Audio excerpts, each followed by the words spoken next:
Corona के नए आंकड़े सामने आ चुके हैं। जी हां, कोरोना अब भी बेकाबू है, लेकिन लगातार तीसरे दिन नए केस में कमी आई है। देश में 24 घंटे में कोरोना के 3.5 लाख से ज्यादा केस सामने आए हैं, जबकि एक दिन में महामारी से 3,449 लोगों की जान चली गई है। कोरोना के सबसे ज्यादा मामले महाराष्ट्र में सामने आए हैं। वहीं कर्नाटक तेजी से महाराष्ट्र के करीब पहुंचता जा रहा है। कर्नाटक में 24 घंटे में 44,000 से ज्यादा मामले सामने आए हैं। तो आपको हम बता दें कि लगातार पूरे देश में हालांकि आंकड़े जो है वो बढ़ रहे हैं। पिछले 24 घंटे में भले ही थोड़े बहुत आंकड़ों में कमी आपको नजर आई हो, लेकिन कोरोना अब भी बेकाबू है। लगातार तीसरे दिन कोरोना के नए केस में कमी हालांकि आई है, जो थोड़ी राहत की बात है, लेकिन उसके बावजूद जो आंकड़े हैं फिलहाल वो डराने वाले हैं। 3.5 लाख से ज्यादा केस 24 घंटे में देश में। आपको बता दें एक दिन में 3,449 लोगों की जान चली गई है। लगातार अब भी अलग अलग राज्यों में लोगों को परेशानी हो रही है। महाराष्ट्र में कोरोना के 48,000 से ज्यादा मामले सामने आए हैं।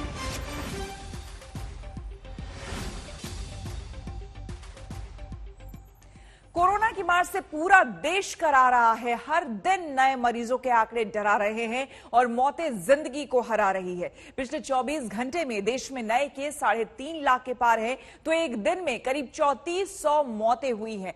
महाराष्ट्र, कर्नाटक, केरल, दिल्ली, यूपी, तमिलनाडु अब भी सबसे ज्यादा प्रभावित राज्य बने हुए हैं। आपको बता दें कि दिल्ली में तो हालात जैसे हाथ से निकलते हुए नजर आ रहे हैं। दिल्ली में 24 घंटे में फिर कोरोना से मौत के सबसे ज्यादा मामले दर्ज किए गए हैं। 448 लोगों की महामारी से जान चली गई है। हालांकि नए केस 20,000 के करीब ही हैं। महाराष्ट्र की अगर हम बात करें तो महाराष्ट्र में भी कोरोना के मामले में मामूली कमी दर्ज की गई है, जहां नए मामले 50,000 से नीचे हैं। उत्तर प्रदेश, मध्य प्रदेश का हाल भी बेहाल है। बिहार में लॉकडाउन का ऐलान हो सकता है, इसको लेकर लगातार वहां पर बैठकें जारी है।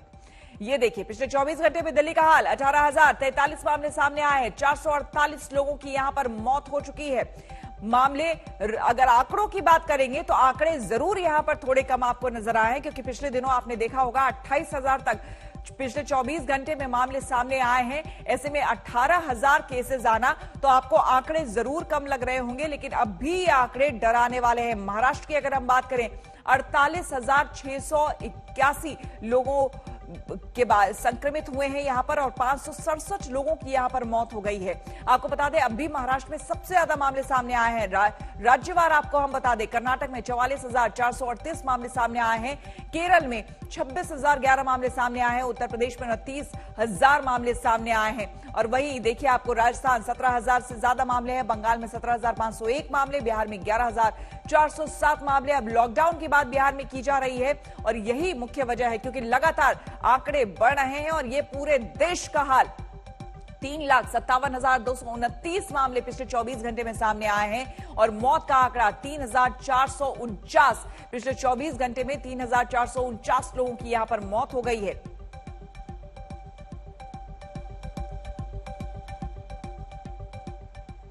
आपको बता दें कि दिल्ली में वैक्सीन के लिए लंबी लंबी लाइनें लगी हुई हैं। लोग कड़ी धूप में कोरोना से लड़ने के लिए वैक्सीन का इंतजार कर रहे हैं। सैकड़ों मीटर लंबी कतार में किस तरीके से हो रहा है वैक्सीनेशन, देखिए।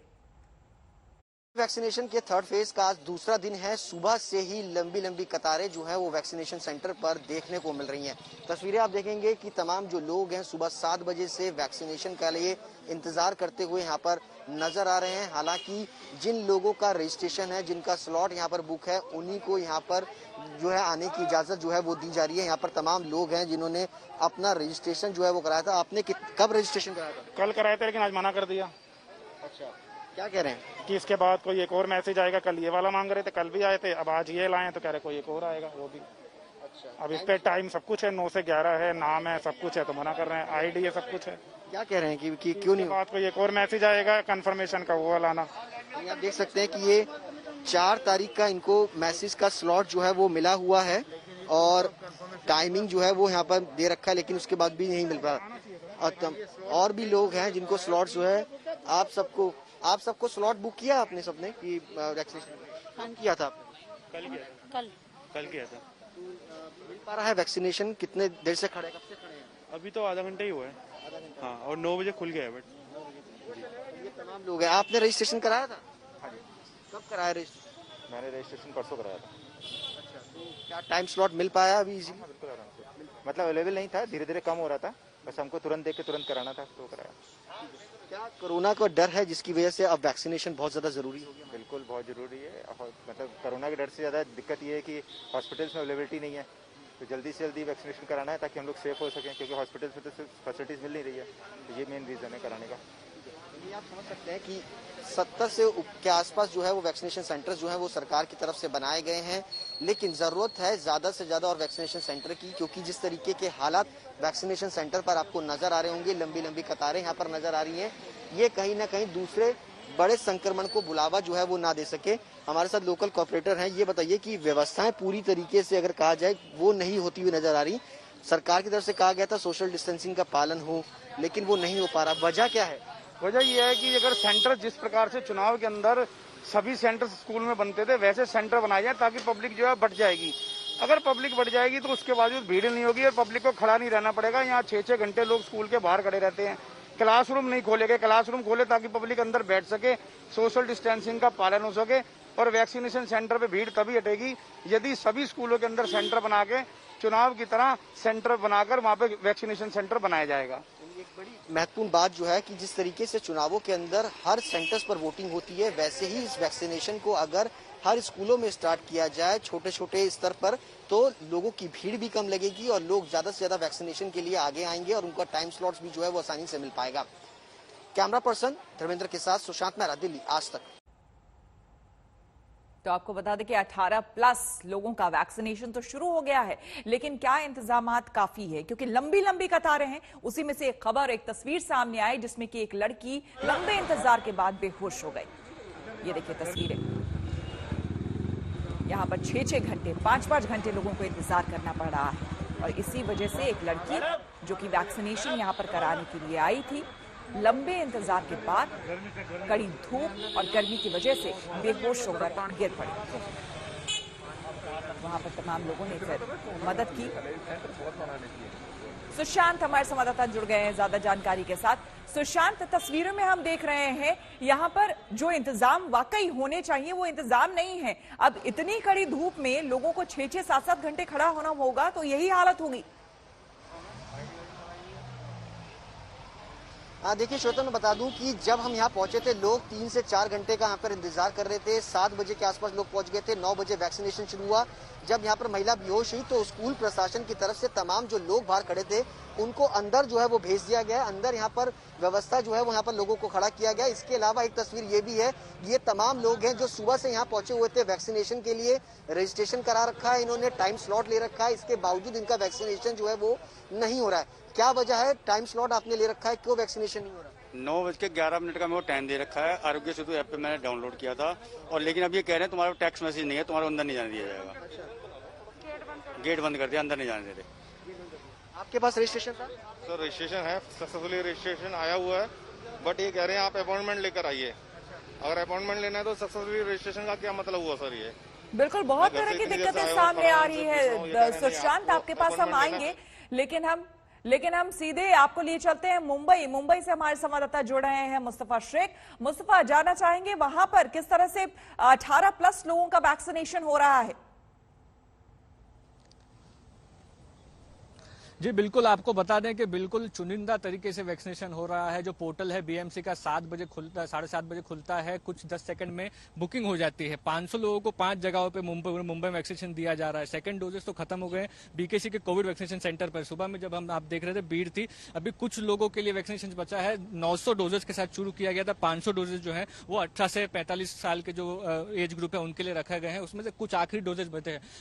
यानी कि मुंबई में रियलिटी ये है कि आपको स्लॉट कभी कभी मिले दोपहर का, शाम का, आपको आना सुबह में है जब वैक्सीनेशन सेंटर खुलता है, और 3 घंटे में वैक्सीनेशन खत्म हो जाते हैं। तो स्लॉट के हिसाब से नहीं, वैक्सीनेशन सेंटर्स की जैसी ही रिसीट आपके हाथ में आती है, आपको डायरेक्ट वैक्सीनेशन सेंटर में सुबह में सबसे पहले आना है। First come first serve basis पे वैक्सीनेशन लेना है, क्योंकि ज्यादा टाइम तक वैक्सीनेशन नहीं चल पाता। कुछ 10 मिनट 10 बजे तक का टाइम होता है जब सारे वैक्सीनेशन जो है वो मुंबई में बंद हो जाते हैं। बिल्कुल। कुणाल दिल्ली से हमारे साथ जुड़ चुके हैं। कुणाल, आपसे जानना चाहेंगे, कई तरह की समस्याएं सामने आ रही है, लोग अपने प्रॉब्लम्स बता बता रहे हैं कि अगर आप कोविन ऐप पर जाकर आप रजिस्ट्रेशन करवा भी ले रहे हैं तो आप जब पहुंचते हैं, जब तक वैक्सीनेशन सेंटर, पता चलता है कि कैंसिल हो चुका है, आपका वैक्सीनेशन नहीं हो पाएगा। बिल्कुल, कई सारी समस्याएं तो हैं श्वेता, लेकिन इस बीच में जो है उत्साह भी हम थोड़ा दिखाते हैं। हम थोड़ा आपको कतारों के साथ ले चलते कि कितनी लंबी कतार है। आप जरा हमारे साथ लोगों की कतारों में चले तो देखिए कि किस तरीके से लोग अपनी बारी का इंतजार कर रहे हैं लगातार। और कैमरामैन राकेश हैं जो कि कतार के साथ आपको ले जाएंगे। तो ये लंबी कतार है, धूप कम नहीं है, गर्मी भी बहुत ज्यादा है, लेकिन ये जो लोगों का उत्साह है और खास तौर पर एक शंका है कि कैसे मात दिया जाए दूसरे वेव को कोविड के, तो उसके लिए इससे अलावा और कोई चारा नहीं है। तो लोगों की दिक्कत है, लेकिन जिन लोगों को रजिस्ट्रेशन हो चुका है, जिनको अपॉइंटमेंट मिल चुका है, वो इस तरीके से कतारों में बाहर सड़कों पर इंतजार कर रहे हैं लगातार। और आपको हम कई मीटर ले आ चुके हैं अभी, और देखेंगे कि किस तरीके से खास तौर पर युवाओं में जोश है वो दिखाई पड़ रहा है। युवाएं बड़ी संख्या में यहाँ पर आ रहे हैं और लगातार एक लंबी कतार, जहां तक आप चलते चले जाइए, हम तब से चले जा रहे हैं, लेकिन ये कतार खत्म होने का नाम नहीं ले रही है। तो ये है दिल्ली की तस्वीर। लोगों को अभी ये बात समझ में आ गई है कि यही एक तरीका है जिससे कि कोविड से बचा जा सकता है। क्यों आपको लगता है कि इतनी लंबी कतार में आप खड़े हैं? और यही बिल्कुल मकसद आपको बता दें कि कुणाल, यहां पर यही एकमात्र रास्ता है, वैक्सीनेशन से ही हम कोरोना को मात दे सकते हैं। आप सभी का बहुत बहुत शुक्रिया तमाम जानकारी के लिए। और इस बीच आपको हम बता दें, उत्तर प्रदेश में कोरोना के आगे जैसा लगता है कि सारे सिस्टम खुद बीमार हैं। 29,000 नए केस और मौत पर मौत, अजीब खामोशी में जिंदगी कैद है। इन सब के बीच सरकार ने शराब की बिक्री पर सेस लगाने का फैसला किया है, जो कि 10 से 40 रुपए होगा। महाराष्ट्र, दिल्ली, राजस्थान, उत्तर प्रदेश, उत्तराखंड, हरियाणा, मध्य प्रदेश, ओडिशा, गुजरात, कर्नाटक, तमिलनाडु और केरल, जिस लॉकडाउन को प्रधानमंत्री ने आखिरी विकल्प बताया, उसका इस्तेमाल अधिकतर राज्य सरकारें न सिर्फ कर चुकी है, बल्कि रोज नई नई पाबंदियां जनता पर लगा रही है। इसमें उत्तर प्रदेश भी शामिल है, जहां पर साप्ताहिक लॉकडाउन को 2 दिन आगे बढ़ा दिया गया। उत्तर प्रदेश में किश्तों में बंदिशें बढ़ाई गई। पहले सरकार ने 15 अप्रैल को 10 जिलों में नाइट कर्फ्यू लगाया, फिर 29 अप्रैल को 3 दिन का वीकली लॉकडाउन लगाने का ऐलान किया, जो शुक्रवार रात 8 बजे से मंगलवार सुबह 7 बजे तक चलता था, जिसे आज 2 दिन और आगे खिसका दिया गया। यानी यूपी में अब गुरुवार सुबह 7 बजे तक लॉकडाउन लगा रहेगा।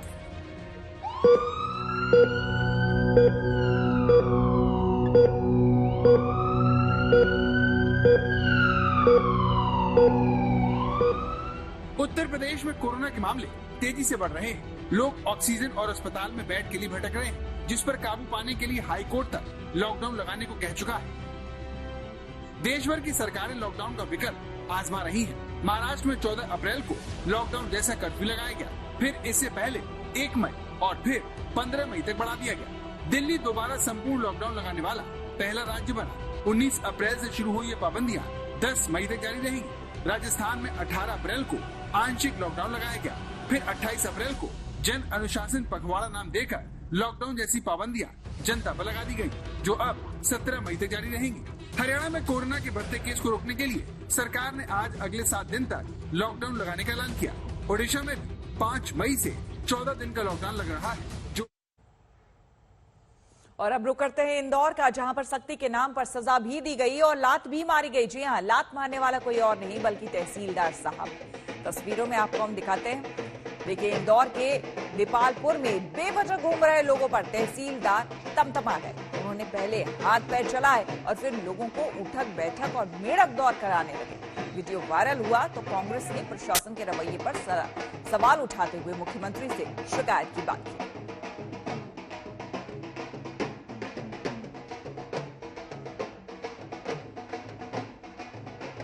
हालांकि आपको बता दें कि ये तमाम जो लोग आपको इस तरह से चलते हुए नजर आ रहे हैं, ये वो लोग हैं जो कि बेवजह सड़कों पर निकले थे, लेकिन जो तहसीलदार साहब का रवैया था उसको लेकर नाराजगी।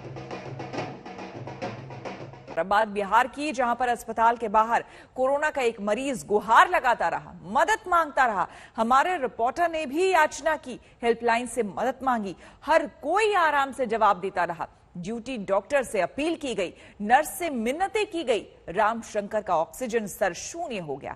किसी मदद के बिना आखिरकार उस मरीज ने हमारे कैमरे के सामने दम तोड़ दिया। ये दिल दहलाने वाली दास्तां बिहार के आरा की है।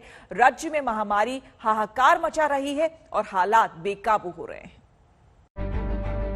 3 दिन पे एक बार आके विजिट मारे 3 दिन में एक बार। हाँ, 48 घंटा हो गया, लाइन अभी तक नहीं है कि मरीज को नेबुलाइजर दिया जाए। हम लोग लगा रहे हैं ऑक्सीजन, कौन लगाने वाला है वहाँ पे? बहुत ज्यादा कंडीशन 36 वार्ड पे चल रहा है। कौशल दुबे जी बोल रहे हैं। कोविड वार्ड में एक मरीज है, उनकी हालत एकदम खराब हो रही है सर। उनका ऑक्सीजन जो है 40 के नीचे आ गया है। यहाँ कोई डॉक्टर ही नहीं है। कौशल दुबे जी, आपका डॉक्टर नहीं आया, वो मरीज मर गया, एक्सपायर कर गया वो मेरी आंख के सामने से।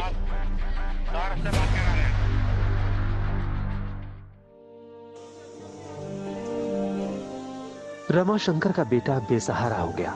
उसके पिता की मौत हो गई। बिहार में आरा के सदर अस्पताल में लोग बिना इलाज ऐसे ही मर रहे हैं। अस्पताल में बिजली नहीं है, इसलिए महिला अपने पति को नेबुलाइजर नहीं दे पा रही है। डॉक्टर देखने नहीं आते। दोपहर तक कोई डॉक्टर या नर्स वार्ड पे नहीं दिखता। तीमारदार अपनी जान को जोखिम में डालकर अपने मरीजों की देखभाल कर रहे हैं। आरा सदर अस्पताल की तस्वीर आपको दिखा दें। इसके भीतर ये प्रतिबंधित इलाका हम नहीं जा सकते, लेकिन मरीज के तीमारदारों को बैठना पड़ रहा है। बेड तो है, लेकिन अभी ऑक्सीजन जहां लगी है, एक मरीज की हालत खराब हो रही है। इस समय लाइट नहीं है। लोग कह रहे हैं कि बीती रात से लाइट नहीं आई है। किसी को नेबुलाइजर देना है तो नेबुलाइजर दे नहीं सकते। अस्पताल में न नर्स आया है, न डॉक्टर आए हैं। सुबह के इस समय जब मैं बात कर रहा हूं, घड़ी में 11:31 हो रहे हैं और इस 11:31 पर अभी तक यहाँ एक दौरा नहीं हुआ है। थोड़ा सा जल क्या है। कोविड वार्ड का नियम ऐसा है कि हम वार्ड में नहीं आ सकते, मानना पड़ेगा। आप यहाँ के सामने देख सकते हैं क्या कंडीशन है मरीज की। तबीयत बिगड़ रही है। अब पूरी फैमिली देखिए कैसे छटपटा रहा है। कोई डॉक्टर नहीं है यहाँ पे। आप बताइए। मल्टीपल टाइम रिक्वेस्ट कर दिया और मल्टीपल टाइम मतलब ये बच्चा गया है ऊपर में, बट कोई आने का 5 बजे सुबह की बात है। मेरे मरीज को नेबुलाइजर लगाना है 1.5 घंटा। लिख के बोला था किसी ने? हाँ, डॉक्टर साहब ने बोले हैं कि नेबुलाइजर 3 टाइम देना है, लेकिन हम बिजली की वजह से अभी तक नेबुलाइजर उनको नहीं दे पा रहे। उनका हाथ भी तेज हो गया है और उनका हाथ भी तेज हो गया है सर। रमाशंकर का ऑक्सीजन का स्तर और गिरने लगा। संवाददाता ने अस्पताल में बैठी नर्स और ड्यूटी डॉक्टर शाइस्ता से गुहार लगाई। नर्स मदद के लिए आगे नहीं आई तो ड्यूटी डॉक्टर ने पल्ला ही झाड़ लिया। कोविड-19 वार्ड के ऊपर 3 वेंटिलेटर वाले बेड बने हुए हैं। वार्ड के बाहर 2 ताले लटके हुए हैं। 3 वेंटिलेटर वाले बेड 8 महीने से बंद पड़े हैं। जिस आईसीयू में वेंटिलेटर रखा है वो गोदाम बना हुआ है। ऊपर से हम लोग को ऊपर से जब ओपन करेंगे तब ना हम लोग इसका यूज करेंगे। खुला नहीं है अभी। कब से ताला बंद है? ये तो जब से डेट ऑफ ज्वाइनिंग ताला बंद है। कितने दिन हो गए इसको? करीब 8 महीना। 8 महीने से बंद है ये ताला। इसमें क्या क्या मशीनें हैं? वेंटिलेटर है। ये बंद क्यों है? ये तो मैनेजर जानेंगे। जब से हम लोग आए हैं तब से बंद है। 8 महीने से ये बंद है। आईसीयू है, यहाँ पर वेंटिलेटर है, जान बचाई जा सकती है, लेकिन इस पर अंदर जाना मना है, ताला लगा हुआ है। कह रहे हैं 8 महीने से ये बंद है। इसमें वेंटिलेटर भी आप देख पा रहे हैं और इससे न जाने कितनी जान बचाई जा सकती है। रमाशंकर के लिए मदद की गुहार करते आज तक संवाददाता ड्यूटी डॉक्टर शाइस्ता के पास पहुंचे। हमने उनसे पूछा कि बिजली क्यों नहीं है, तो डॉक्टर ने कहा कि इसके लिए मैनेजर जिम्मेदार है। हम मिन्नत करते रहे और डॉक्टर टालती रही। रमाशंकर की मदद के लिए हमने कोविड-19 वार्ड के बाहर लगे हुए पोस्टर पर श्री प्रदीप कुमार के दिए हुए नंबर पर फोन मिलाया। प्रदीप कुमार ने ये कहकर पल्ला झाड़ लिया कि कोविड वार्ड में किसी कौशल दुबे की ड्यूटी है। हमने कौशल को भी फोन मिलाया, लेकिन नाउम्मीदी हाथ लगी। है अभी ऑक्सीजन लेवल 36 पे चल रहा है। 93 पर हम लेकर आए थे। 93 पर लेकर आए थे। जान लेगा ये लोग। कौशल दुबे जी बोल रहे हैं। बोलिए। ये कोविड वार्ड में एक मरीज है, उनकी हालत एकदम खराब हो रही है सर। उनका ऑक्सीजन जो है 40 के नीचे आ गया है। हाँ। तो आप कुछ कीजिए ना, जल्दी से एक डॉक्टर भेजिए ना जल्दी से। चलिए बात करें। ठीक है, वहाँ बात करते हैं। यहाँ कोई डॉक्टर ही नहीं है, लाइट भी नहीं है। वो कौशल दुबे जी ने फोन काट दिया।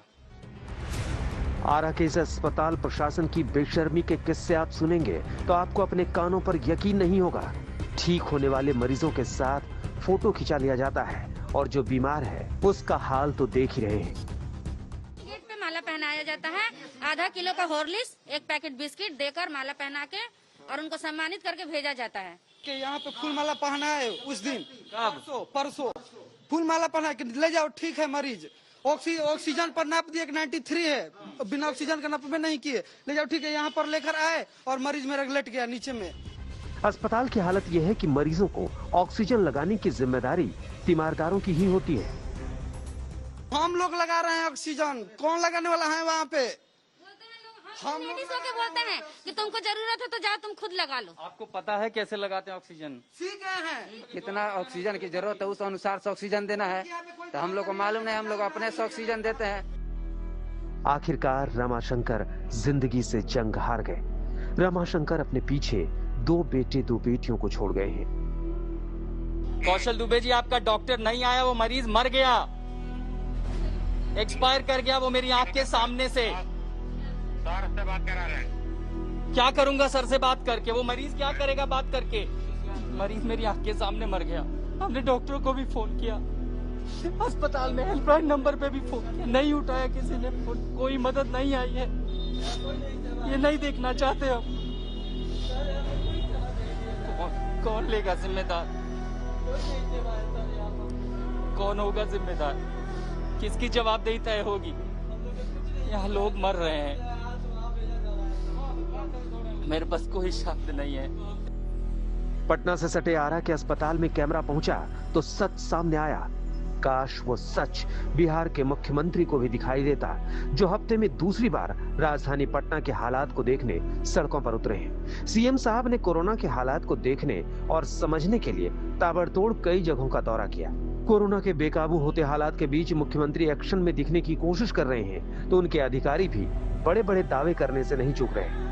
राजधानी पटना में 110 बिस्तर वाले अस्थायी अस्पताल की शुरुआत की गई है। हम लोग जैसे आज शुरू इसको कर रहे हैं, अब हम लोग का अगला लक्ष्य है जयप्रभा मैदान तक, उसको भी हम लोग कोशिश करेंगे यथाशीघ्र चालू करने। ये कितने बेड का है सर आगे शुरू होगा? 110। सरकार और सरकारी महकमे के दावे अपनी जगह हैं, लेकिन हकीकत कुछ और है, जिसे समझने के लिए आंकड़ों पर नजर डालिए। 24 घंटे में बिहार में 13,534 नए मरीज सामने आए। एक दिन में 151 लोगों की मौत हो गई। 31 मार्च को राज्य में मात्र 1,579 एक्टिव मामले थे, जो बढ़कर 1,09,945 हो गए हैं। बढ़ते एक्टिव मामलों से अब प्रदेश का रिकवरी रेट भी गिरकर 77.36% पहुंच गया है।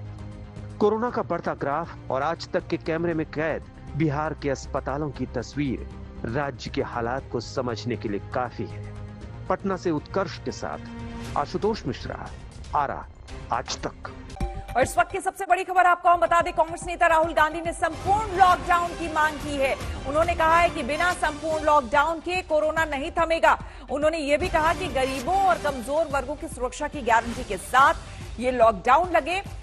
राहुल गांधी ने आरोप लगाया है कि सरकार के नकारेपन के कारण कोरोना से लोगों की जान जा रही है। तो राहुल गांधी ने ट्वीट करके बाकायदा ये तमाम बातें कही है। उन्होंने कहा है कि बिना संपूर्ण लॉकडाउन के कोरोना पर लगाम लगाना मुश्किल है।